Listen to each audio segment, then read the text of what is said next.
In the ever-churning world of celebrity gossip, where past romances are often dredged up for public consumption, Jesse Metcalfe recently found himself in the spotlight once again. The Desperate Housewives and John Tucker Must Die star, now 46, responded to revelations made by Vanderpump Rules alum Scheana Shay in her memoir, My Good Side, which hit shelves on July 20. Shay's book, a tell-all exploration of her personal and romantic life, includes details about her brief but memorable romance with Metcalfe back in. The revelations have sparked interest not only because of the nostalgic glimpse into their early aughts fling, but also due to Metcalfe's candid and light-hearted reactions, which have been covered by outlets like Us Weekly, E! News, and People. This moment offers a fascinating look at how celebrities navigate the re-emergence of past relationships in the public eye, balancing personal history with present-day reality. Scheana Shay, now 40 and a well-known figure in the reality TV sphere, didn't hold back in her memoir.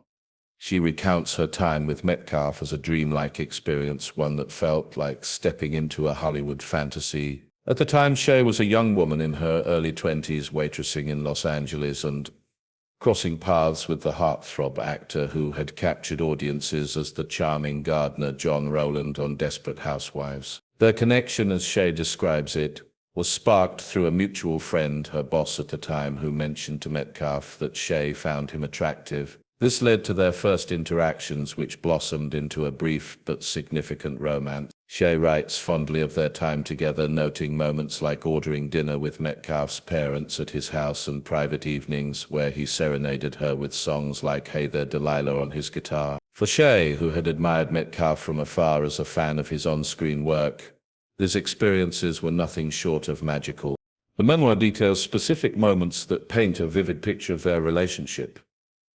One standout anecdote involves their first major date after Metcalfe completed a stint in rehab in March 2007 to address alcohol issues. Shay recalls accompanying him to the red carpet premiere of Cloverfield in January 2008, a high-profile event that marked a significant moment in their courtship. She also shares how she spent her 22nd birthday with him, consciously choosing to drink only water and Red Bull to support his sobriety. This gesture, she notes, was her way of showing respect and care during a sensitive time in his life. The birthday celebration continued at a karaoke bar with her friends, though the evening took a humorous turn when some of her companions chose to sing Jesse's Girl by Rick Springfield, an awkward choice that Shay admits made Metcalfe uncomfortable, given the setting and his recent sobriety. Despite this, Shay was happy to leave early, prioritizing her time with him over the group outing. As a birthday gift, Metcalfe gave her a pair of Marc Jacobs sunglasses,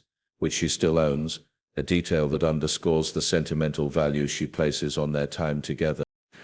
Metcalfe's response to these revelations has been notably gracious, tinged with a mix of humor and humility. During an appearance on Tori Spelling's Misspelling podcast on July 16, 2025, he acknowledged Shay's kind words about him, saying, "She spoke highly of me, which was nice." He lightheartedly admitted to trying to keep the memoir's excerpts from his current girlfriend, Helene Immel, with whom he has been in a relationship since. Metcalfe's tone suggests a blend of amusement and acceptance, recognizing that the romance, which took place nearly 2 decades ago, is a footnote in his life, but one that Shay has chosen to highlight in hers. He further elaborated in an exclusive interview with Us Weekly at the 12th Annual Luxury Luncheon in Southampton, New York on July 26, admitting he hasn't yet read My Good Side but was aware of it only days before. "I just became aware of the book like a couple days ago," he told the outlet, adding that he appreciated Shay's favorable portrayal of their time together. In another interview with E! News at the same event, Metcalfe expanded on his thoughts, noting that he and Shay remain on friendly terms, occasionally crossing paths at events. "She's a super sweet girl and I'm happy for her success," he said, though he quipped, "I was like, this again?" when asked about being included in the memoir.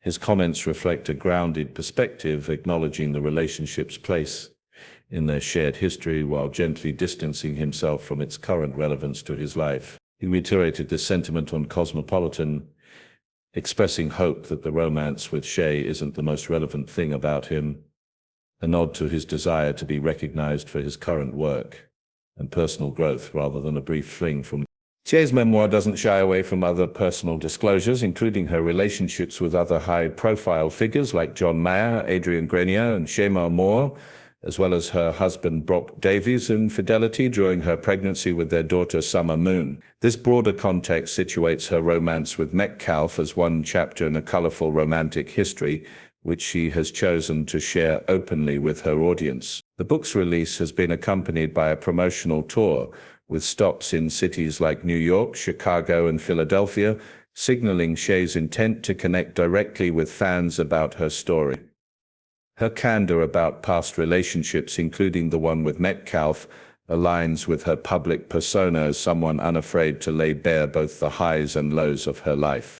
For Metcalfe, the re-emergence of this chapter from his past seems to be more of a humorous anecdote than a defining moment. His responses across various platforms, podcasts, interviews, and media appearances demonstrate a maturity in handling the publicity. He neither dismisses Shay's account nor dwells on it, instead choosing to focus on his present, including his relationship with Emil and his ongoing career. The actor's light-hearted quips, like joking about keeping the memoir from his girlfriend, add a relatable human element to his reaction, reminding fans that celebrities, too, navigate the awkwardness of past relationships being thrust into the public eye. The public's fascination with his story lies in its blend of nostalgia and celebrity culture. For fans of Vanderpump Rules or Desperate Housewives, the idea of Shay and Metcalfe as a couple in the mid-2000s evokes a specific era of pop culture, one defined by early reality TV and teen heartthrob films. Shay's detailed recollections, from guitar serenades to red carpet dates, feed into this nostalgia, offering a glimpse into a time when both were navigating their respective rises in the entertainment world. Meanwhile, Metcalfe's measured responses highlight the contrast between how two people can view the same relationship differently. Shay with vivid sentimentality, Metcalfe with a more detached fondness. Ultimately, this moment underscores the enduring appeal of celebrity memoirs and the way they resurrect forgotten stories for public consumption. Shay's My Good Side uses her romance with Metcalfe as a piece of her larger narrative, one that charts her journey through love, fame, and personal growth. For Metcalfe, it's a chance to reflect on a distant past with good humor, acknowledging the connection without letting it define him. As their brief romance continues to make headlines, it serves as a reminder of how the past, no matter how fleeting, can ripple into the present, sparking curiosity and conversation among fans and media alike.